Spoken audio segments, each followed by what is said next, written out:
Jamie Atkins, a first-class debut and a first-class wicket. What a special day for you. Yeah, it was amazing to have the boys around me. To start off and get that wicket. It was a few nerves dangling around, but as soon as you get into it, it was just an amazing day. When did you find out that you were going to be making your debut? Saul's pulled me to one side on the Tuesday and said to me that you're going to be playing, well, you've got a chance of playing in this game. And from then on, I was just trying to get myself in the best position as possible ahead of these 4 days, mentally and physically. So yeah, it was a good 2 days, but you're trying to get your head around it as much as your body. So yeah, mentally and physically. You mentioned that conversation on Tuesday coming about because of some injuries and some rotation. Prior to that, how far away from the first team did you think you'd been? Had you had conversations on that subject? I thought we spoke at the start of the year, and we said, look, you're going to be starting in the twos. Doesn't mean you're stuck there.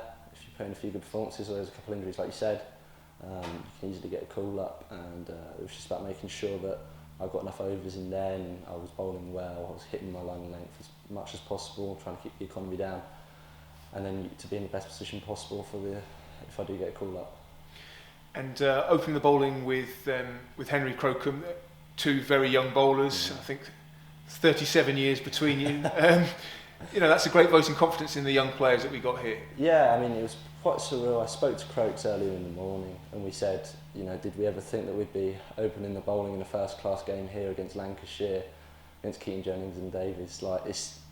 We never thought that when we played together in under-13s.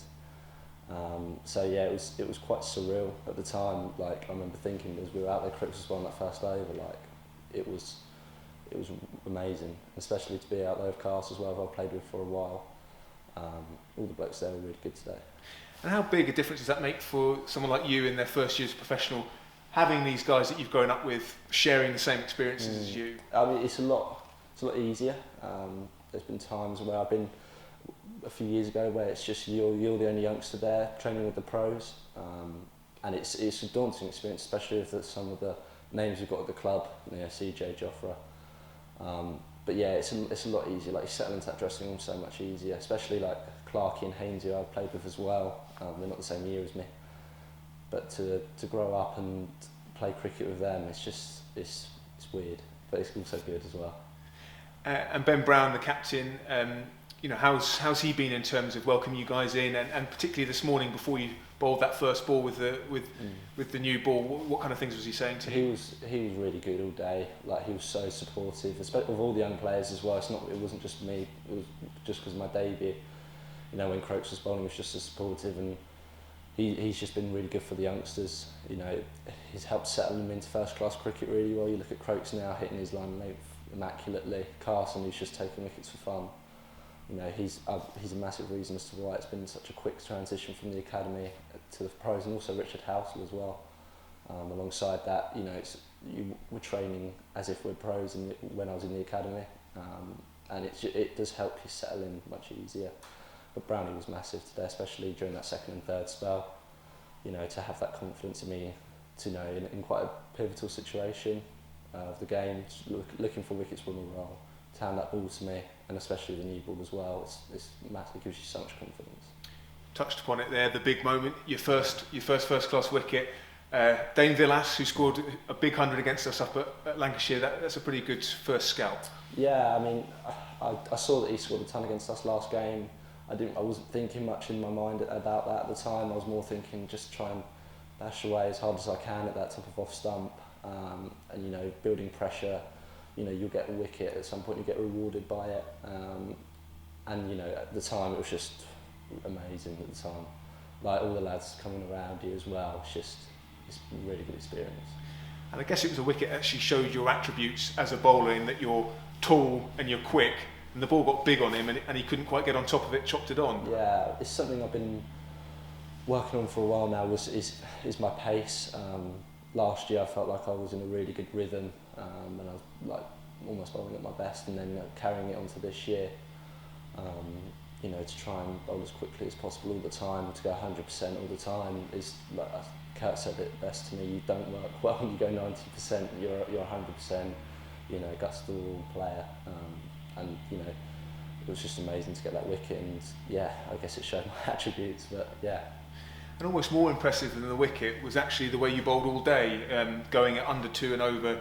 You know, a lot of people when they see an 18-year-old fast bowler think he's going to be raw, maybe spray it around a bit, but you must have been really pleased with how disciplined you were, and actually how everyone was today. It's something I've chatted to Cats a lot, you know, recently is, you know, my economy. You can't be leaking 4 or 5 and over. It just, the pressure really deflates as soon as a bowler goes for quite a few runs in a spell. And it's not just that one spell going for 5 runs, it's every spell going for at least under 3 and over. And it's something I worked on when I went down to the 2s as well, you know, to try and keep that economy down. And I almost it's like a massive thing I've been working on, trying to hit that top of off stump as much as possible. And I guess what it shows is even if the wickets aren't falling, if you can keep the run rate low and suddenly you do get a breakthrough, you can put yourselves in a really big, strong position in the game like we are here. Yeah, I mean, we said all day that, you know, they will get partnerships, we know that. But as long as we can keep building pressure, as long as we can, you know, keep hitting that top off stump, keep building that pressure, you know, wickets will come. And it came to Florida, they were 92 without loss, I think. So, you know, to come back, what is it, 160 odd for 6 now? It was a massive turnaround. We knew that if we just stuck in there, fielders, bowlers, if we kept that pressure going, that we'd take wickets and they come in clusters.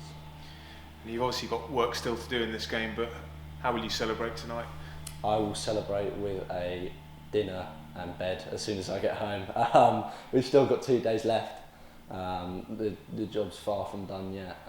We've still got to take 4 wickets. We all know that as a team, and you know these blokes aren't going to give their wickets up easily. The pitch looks like a really good pitch. It turned a bit for Cars, but we know that we've got to, you know, stick at it. All the boys will be going home tonight, rest and recovery as much as possible, and then maybe on Sunday if we win, the celebration. Talking like a seasoned pro.